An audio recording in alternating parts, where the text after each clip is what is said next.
is really looking at the structure of acids and bases and comparing strengths of acids and bases as well. And some of it is a review, and then we'll add some more information, which will help you compare the strength of acids to each other. And so we have talked about before, if you see the forward arrow versus the equilibrium arrow, strong acids are going to completely ionize in water, and we know that because of the one-way arrow. There's hardly any HA left. The equilibrium lies far to the right. Weak acids are going to partially ionize, and so in solution you'll have both. At equilibrium you'll have hydrogen ions as well as some of the weak acid. We've talked already about the big 6 strong acids, so you should know those, as well as the strong bases. Basically, a lot of weak bases contain nitrogen, and this lone pair on the nitrogen accepts protons in solution. So if you're ever not sure if something's a base, draw the Lewis structure for it, and that will kind of help you see. Here in the first example, this is dimethylamine, and it's going to accept a proton from water. The same thing occurs with other amines. In this second example, this pyridine, which is part of DNA structure, accepts a proton from water. Again, this should be a review that our strong acids are going to have weak conjugate bases, and weak acids will have strong conjugate bases. Basically, acids in the mid-range strength, we don't talk about those too often. And so usually when you see an example on an FRQ or as part of a multiple choice question, you're going to have either a strong acid or a weak acid. We had seen this slide before, the strength of the acid and base versus the strength of the conjugate acid and base. And again, if you have a strong acid, you're going to have a weak conjugate base. If you have a weak acid, you're going to have a strong conjugate base. The stronger base will always accept the most protons in an acid-base reaction. So there are always going to be 2 bases. There's going to be the base on the reactants side of the equation and the conjugate base on the products side of the equation. So we'll take a look at strong acids and strong bases. So in this example, we have hydrobromic acid, one of our strong acids. And so the Br- is a weak conjugate base. And so if Br- was the stronger base, then it would accept more protons and the equilibrium would lie to the left. This one-way arrow lets you know that it's a strong acid and that the reaction goes to completion. If you look at a weak acid, though, this equilibrium sign lets you know that NH4+ is a weak acid. You end up with mostly reactants in this system. The stronger base, NH3, pulls hydrogen ions off of the hydronium ion, H3O+. And so basically, NH3 and H2O compete for the hydrogen ions, and the NH3 wins most of the time. Strong bases have very weak conjugate acids. The conjugate acid of the strong base is water. The strong base can be any of the soluble group 1A or 2A hydroxides. Binary means two different elements. And so acid strength is going to increase when you move down a group. And this really has to do with Coulomb's law. The greater distance between the nucleus, the smaller the attractive force on the hydrogen ion. And the easier it is to remove the hydrogen ion from an element, the stronger the acid will be. If the hydrogen is further away, it can be pulled off easier. And if you know this trend, you can predict the trend of the strong acids. If you had hydrochloric acid, hydrobromic acid, and hydroiodic acid, we're going down the halogen group. And so hydrochloric acid is a strong acid, but hydroiodic acid is even stronger. And if you had to rank them in strength, your strongest would be HI, your next would be HBr, and the weakest of the strong in that group then would be HCl. Conjugate bases, conversely, the conjugate base strength is going to decrease if the acid strength increases. Remember, the stronger the acid, the weaker the conjugate base. And so the conjugate base strength is going to decrease. An anion with a small radius has a greater ability to attract hydrogen ions, and there's a shorter distance between the positive nucleus and the bonding electrons. And so having a greater ability to attract hydrogen ions is going to make it a stronger base. So a small radius has a greater ability to attract and accept positive ions. Looking at induction, acid strength, and the stability of conjugate bases, electronegative elements tend to stabilize conjugate bases. And so if we look at our example here, the pKa is 48 for methane. That's the first one here. So this has a pKa of 48. This has a pKa of 36. This has a pKa of 16. And this has a pKa of 3. And so as your pKa decreases, your acid strength increases. And the more stable the conjugate base, the stronger the acid. So if our stability of the conjugate base increases, then the acid strength will increase. We're going to meet something called the inductive effect. And the inductive effect, highly electronegative elements, halogens are your main ones there, tend to pull or induce electrons toward themselves. And what happens then is this inductive effect will reduce the electron density in other bonds, and that can cause a hydrogen atom somewhere else to be easier to remove, hence increasing the strength of the acid. So we'll look at some examples of that.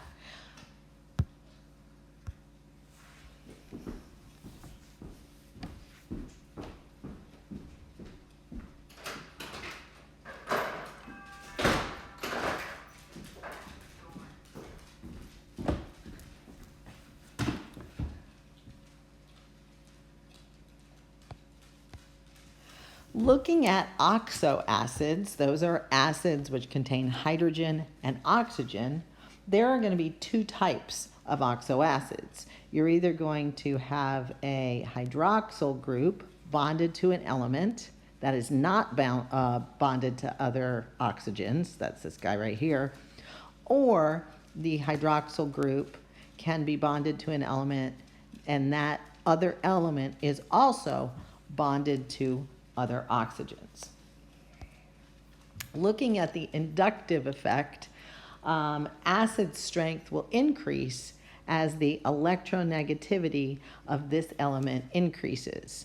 If the electronegativity is high, it will pull most of the electrons toward it.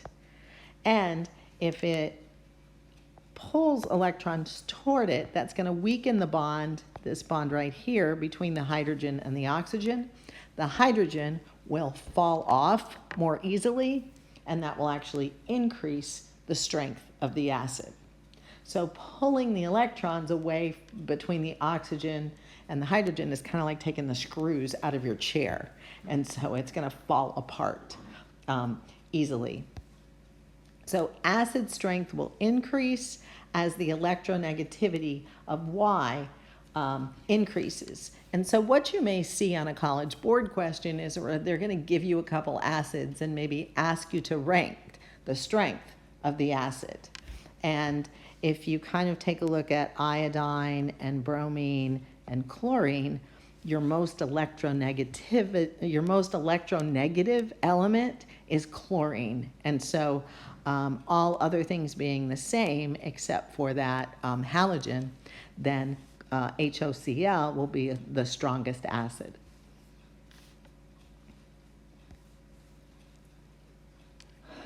This basically is induction. When electrons are pulled away from the area where a hydrogen ion would occur, that bond is less likely to occur. So when lone pairs are pulled from the oxygen and toward the electronegative Y, they are less available to bond with a hydrogen ion. So if we're looking at the stability of the base. So the conjugate base is considered to be stable. So this means conjugate base is stable when this condition exists.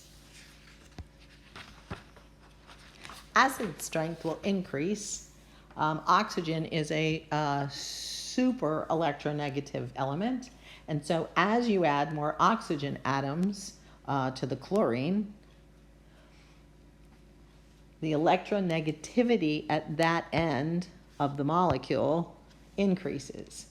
And each time you add another oxygen, you're going to reduce the electron density between the hydrogen and the oxygen just a little bit more each time. This is going to make it easier for the hydrogen ion to fall off, and that's going to increase the strength of the acid. Other elements besides chlorine can bond to the oxygen atom, so you may see other halogens in that place, or phosphorus is maybe another example of that as well. And looking then at the stability of the conjugate base, the same thing occurs that we talked about before. When the electrons are pulled away from an area, so you're pulling electrons this way, you're pulling electrons this way, you're pulling electrons this way, and when electrons are pulled away from an area where a bond with a hydrogen ion could occur, that bond is actually less likely to occur. And of this grouping, this is our HClO4, and HClO4 is one of our big 6 acids. As more oxygen atoms are added, the electron density around the oxygen atom that a hydrogen ion could form a bond with is further reduced. This is going to stabilize the base as the hydrogen ions have less ability to form a bond. The conjugate bases of 3 of the 6 strong acids, sulfuric acid, nitric acid, and perchloric acid, are stabilized by induction due to the presence of multiple highly electronegative oxygen atoms. That's a good justification point to kind of tuck away. If you look at a carboxylic acid, yes, notice the oxygens. Carboxylic acids are weak organic acids, and they take this form. R can be anything. They're all of them are weak acids.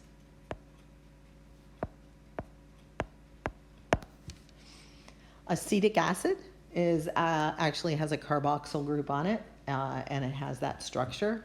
So looking at the strength of carboxylic acids, the more electronegative the elements that make it up, the stronger the acid. For the same reason that we keep seeing. Electron density in this OH bond right here is reduced by the electronegative fluorine atoms in this example, and this is going to decrease the force of attraction on the H+. So, which base do you think is weaker? If you said structure 2, you are correct. Structure 2 is the stronger acid. And the chlorine is closer to the acidic proton, and so it has a greater inductive effect on the OH bond, and that makes it a stronger acid. And if it is a stronger acid, it will have a weaker conjugate base. So when the electron density in the OH minus, or this bond decreases, the bond weakens and the proton's more likely to fall off. It's not going to attract hydrogen ions. Rather, it's more likely to lose hydrogen ions. That will make it the weaker base. So the highly electronegative fluorine atoms reduce the electron density. Again, a great description of what happens. It reduces the electron density around the oxygen, which reduces that structure's ability to bond with a hydrogen ion. And so that's going to make it a weaker base. Bases are trying to get hydrogens, and acids are trying to give them away. So something that is more likely to lose its hydrogen ion is going to be a stronger acid, and it's going to be a weaker base. Carboxylate ions are common weak bases. So here, which base is weaker? Structure 2, right? Again, structure 2 is the weaker base. The chlorine is closer to the acidic proton, so it has a greater ability to reduce the electron density around this oxygen right here. The lower electron density around the oxygen, the lower the probability that it will act like a base and accept a hydrogen ion. If you look at the conjugate base of sulfuric acid, it actually has some stability because it has resonance structures. And so when the hydrogen falls off, it leaves an extra electron on the oxygen. This makes that oxygen negative. The negative charge is the site that the hydrogen ion has to bond with.